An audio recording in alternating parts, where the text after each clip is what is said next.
Nesse vídeo você saberá quais são os 5 maiores erros que o investidor iniciante comete ao começar a investir.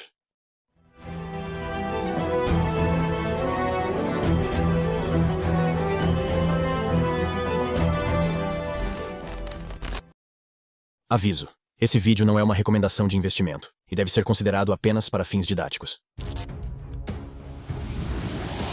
Primeiro erro: não montar a sua reserva de emergência. Esse erro pode parecer óbvio para muitas pessoas, mas para quem está iniciando no mundo dos investimentos pode não ser. E mesmo que as pessoas saibam da necessidade da reserva de emergência, isso não quer dizer que as pessoas vão montar a sua reserva. Mas afinal, por que é tão importante ter a sua reserva de emergência? E o que seria a reserva de emergência? Ela basicamente é um fundo criado pelo investidor para o provimento das suas necessidades em situações emergenciais, tais como invalidez para o trabalho, desemprego ou situações graves de saúde. E vale ressaltar que a reserva de emergência deve ser feita antes do investimento em si. Ou seja, antes de colocar o seu dinheiro em renda variável, é fundamental que você monte a sua reserva de emergência.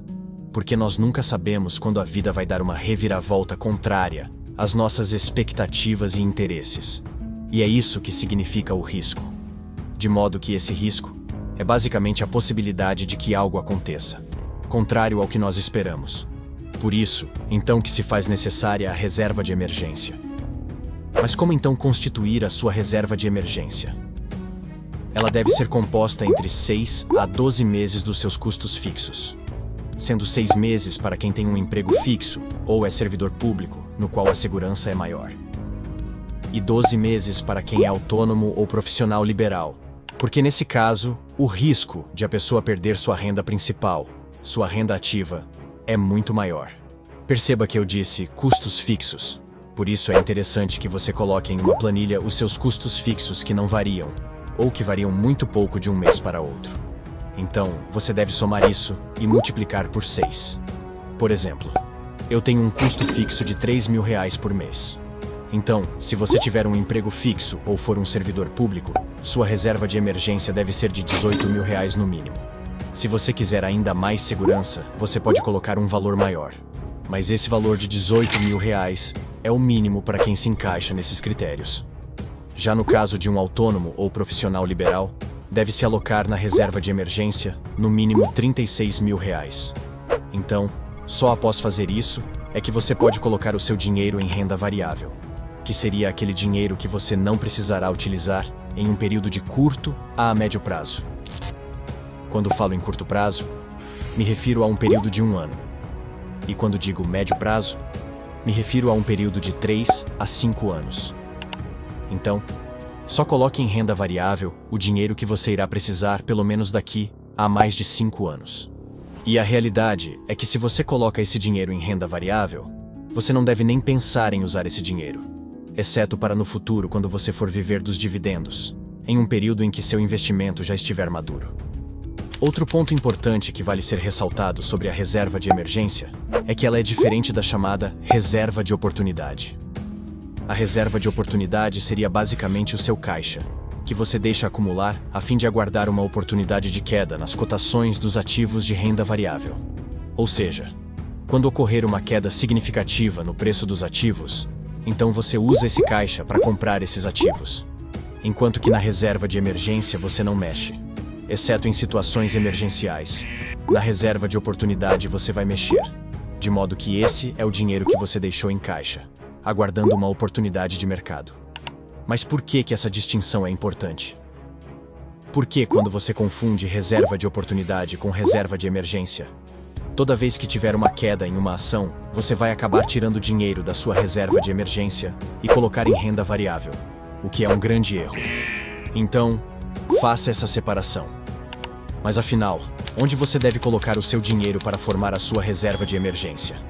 Você tem algumas opções, mas como você está montando uma reserva emergencial, que serve para uma contingência de danos, você não pode tolerar uma variação negativa desse dinheiro. Então, a taxa tem que ser positiva independentemente de vencer ou não a inflação. De modo que o objetivo não é de investimento, mas, se possível, evitar a alta margem de diferença da inflação. O seu foco é, na realidade, evitar não ter dinheiro para aguentar situações emergenciais. Então, tem pessoas que dizem que você vai colocar na poupança. Mas eu particularmente não gosto da poupança mesmo para a reserva de emergência, por ter uma rentabilidade extremamente baixa. Fora a questão do aniversário da poupança, que só rentabiliza no dia que a aplicação completa um mês. Portanto, eu fico fora da poupança para compor minha reserva de emergência. Sendo assim, a opção mais interessante seria colocar em contas remuneradas, ou então em um CDB que tenha 100% do CDI, de liquidez diária. Ou seja, nessa aplicação você pode resgatar a qualquer momento, sem necessidade de esperar o vencimento, e ela rende diariamente. E quanto está 100% do CDI hoje, na data de publicação desse vídeo? Como a Selic está em 10,5% ao ano, então, a taxa média do CDI ficaria em torno de 10,40% ao ano, o que corresponde a apenas 0,10% abaixo da Selic. Vale ressaltar que esse rendimento não é líquido, porque tem o imposto de renda regressivo, que vai de 22,5% até 15% após 2 anos em que o dinheiro fica parado. Tem também o IOF, que é zerado após 30 dias da aplicação, ou seja, é só deixar o dinheiro parado, e após 30 dias, não tem mais a incidência do IOF. Então, na prática, o seu rendimento líquido vai depender de quando você vai retirar a sua aplicação.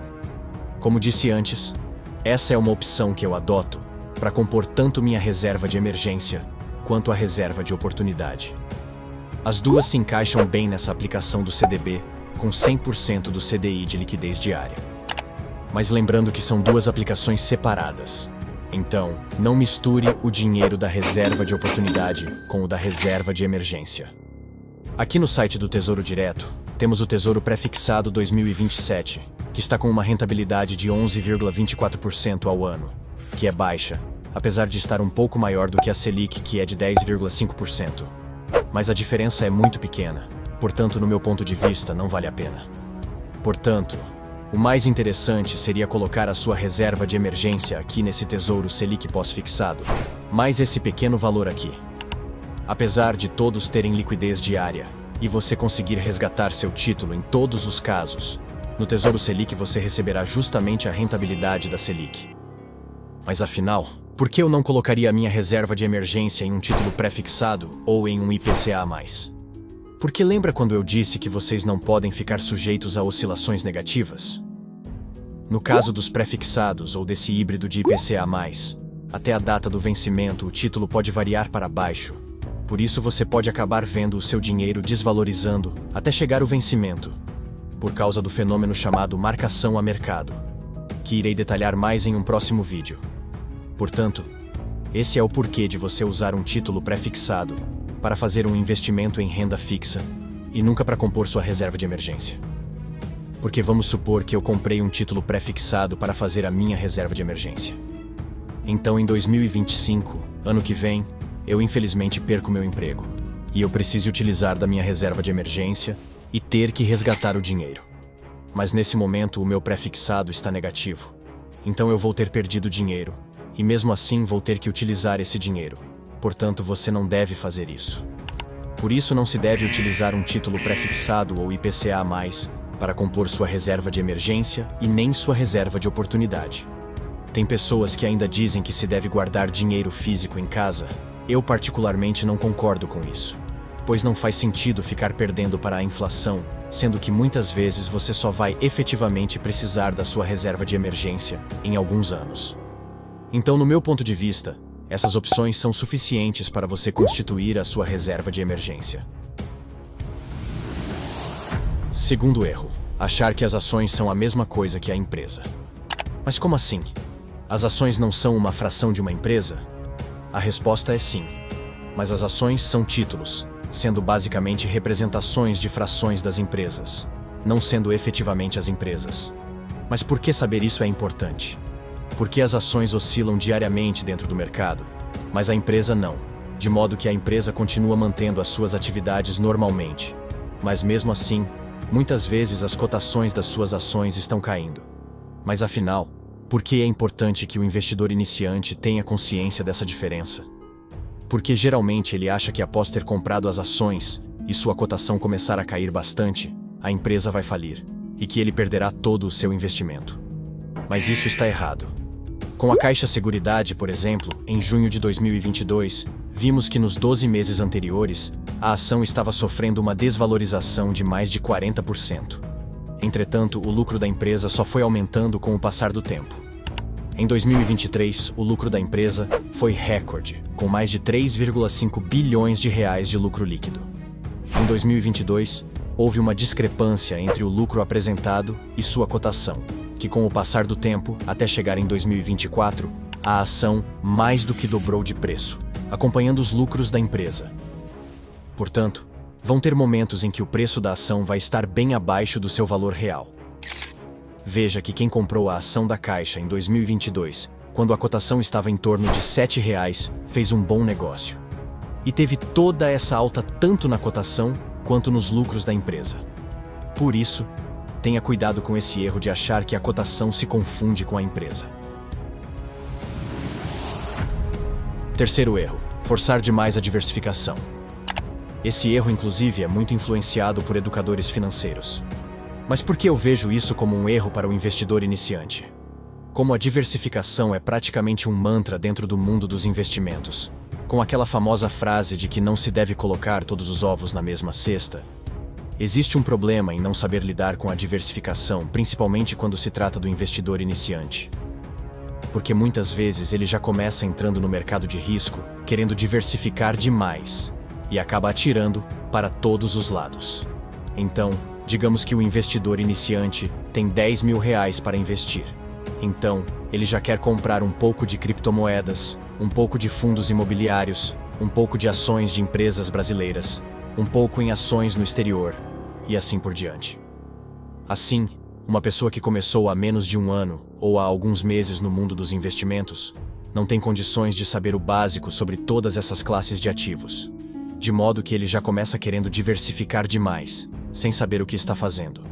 E por conta disso, qualquer coisa que dê errado, se acontecer uma pequena desvalorização na cotação dos ativos, por exemplo, ele vai sair vendendo no prejuízo.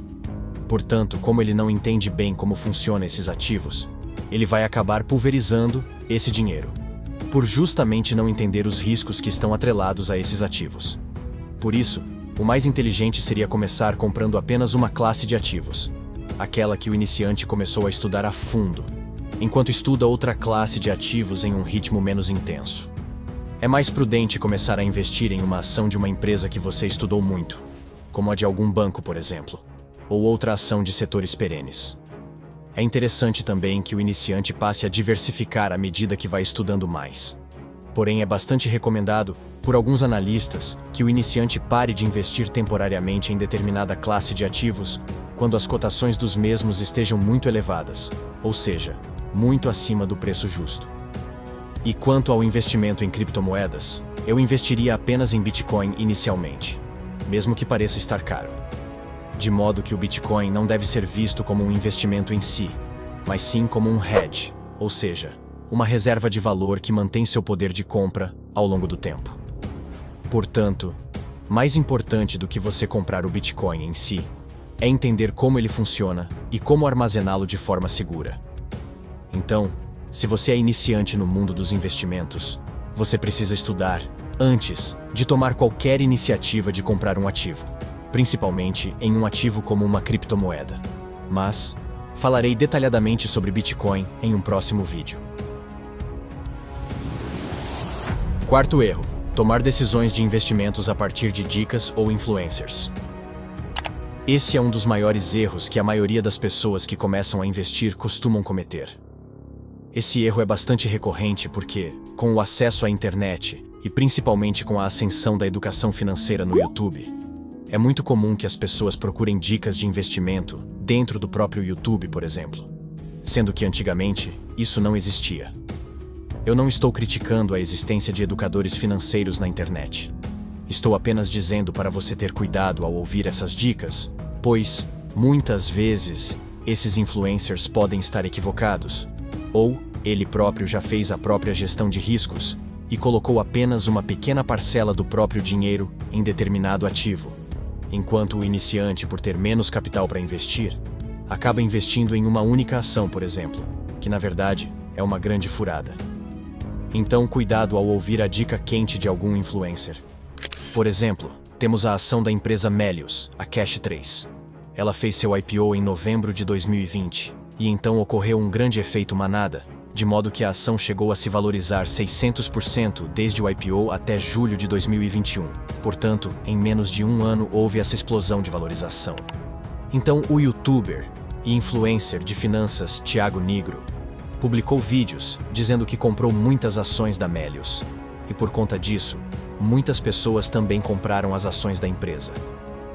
Mas depois de um tempo, ele fez um vídeo dizendo que perdeu mais de 5 milhões de reais ao investir nessa empresa, porque pelo visto nem ele mesmo fez a gestão de risco de forma correta. Até ele mesmo acabou cometendo uma certa ganância, apesar de ele mesmo falar para o investidor não cometer ganância ao investir. Mas infelizmente esse é um erro muito comum, de modo que não é porque você sabe uma coisa que quer dizer que você vai aplicá-la. Somos seres humanos e erramos quando agimos pela emoção e não pela razão. E hoje, a cotação da ação está na casa dos R$ 5,29. Então, quem comprou ela no topo ainda está tendo um grande prejuízo. Outro exemplo foi com o influencer Rafael Bevilacqua, da Levante, que sempre falava da empresa Via Varejo, que mudou de nome e agora se chama Grupo Casas Bahia. E veja que ele falava que comprou cerca de R$ 250 mil em ações da empresa um tempo atrás. Em outro momento, ele disse que a ação poderia subir mais de 128%. E olha que ele é analista-chefe da Levante, uma das maiores casas de análise do mercado brasileiro. Apesar disso, a cotação da empresa chegou a bater 75 centavos.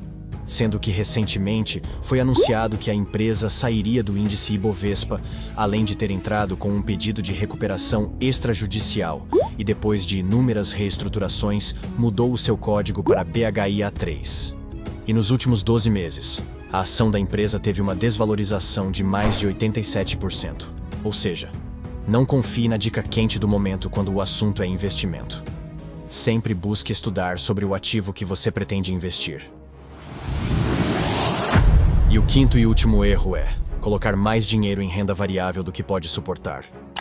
E aqui existe um link direto com o quarto erro. Porque se você pegou todo o seu dinheiro e colocou em Melius ou Casas Bahia, antiga Via Varejo, infelizmente vai demorar muito tempo para você recuperar esse dinheiro, ou talvez nunca recupere. Então, por conta disso, por você ser iniciante, você não suporta esperar, você acha que vai quebrar, o seu psicológico não aguenta, você acaba tendo muita ansiedade e isso te afeta de diversas formas. E por conta disso, você vai vender o ativo com muito prejuízo. De modo que tanto as decisões assertivas, quanto o psicológico do investidor, vão sendo construídos com o tempo. Se você é iniciante, não coloque em ações ou ativos muito arriscados. Se você for começar a investir na bolsa, comece pelo básico. Por exemplo, foque no BEST do Barsi. Mas afinal, o que é o BEST? BEST é uma sigla criada pelo maior investidor pessoa física da Bolsa de Valores brasileira, o Luiz Barsi, de modo que cada letra dessa sigla significa um setor perene no qual o país não pode viver sem. A letra B é de bancos, a letra E é de energia, o S é de seguros, o outro S é de saneamento e a letra T é de telecomunicações. Esse é o critério do Luiz Barsi para que você invista dentro da Bolsa de Valores, principalmente para quem está começando. E a partir desses setores, você escolhe as melhores ações para investir. Lembrando que na hora de investir o preço da empresa importa e muito. De modo que não é porque a empresa é excelente que quer dizer que comprar ela em determinado preço é um bom negócio. Por isso não é inteligente colocar todo o seu dinheiro em setores como de varejo, tecnologia ou de empresas aéreas, por exemplo. Muitos buscam especular com esses setores, mas eu não faria isso se fosse você, e muito menos sendo iniciante. O melhor mesmo é focar no setor do BEST e selecionar a melhor empresa no qual a cotação da ação esteja barata.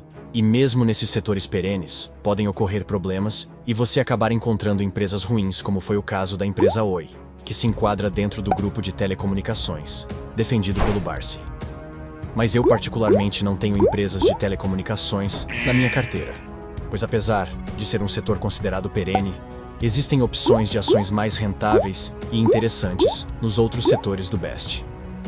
Então fica o alerta para que você não seja ganancioso e compre um negócio que está indo extremamente mal, com prejuízos enormes, mas que no passado já teve uma cotação elevada. E por isso você fica torcendo para que ela volte a ser o que era antes, assim como aconteceu com a empresa Oi. E por conta disso, muita gente perdeu dinheiro ao comprar as ações dessa empresa. Por isso você deve sempre lembrar da frase que já é uma máxima do mercado financeiro que diz que rentabilidade passada não é garantia de rentabilidade futura. Esses foram os principais erros do investidor iniciante que eu trouxe dessa vez. Existem outros erros que falarei em vídeos futuros. E se você acha que existe mais algum erro do investidor iniciante que eu não trouxe aqui no vídeo, deixe nos comentários. Esse foi o vídeo de hoje, espero que tenham gostado. Compartilhe esse vídeo em suas redes sociais, assim mais pessoas vão conhecer e acompanhar esse canal.